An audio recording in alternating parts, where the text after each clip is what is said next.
দেখতে থাকুন কীভাবে কাজ করতেছি। সকল বন্ধুকে এই কাজ দেখার জন্য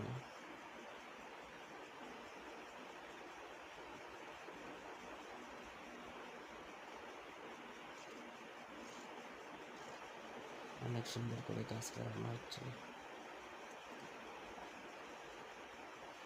এই কাজ দেখতেছেন, এখন টাইসটি বসানো হবে।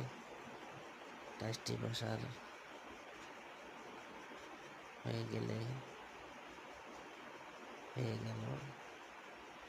এখন আমরা কর্নি দিয়ে রবার হাতুড় দিয়ে টাইসটি সোজা করে নেব।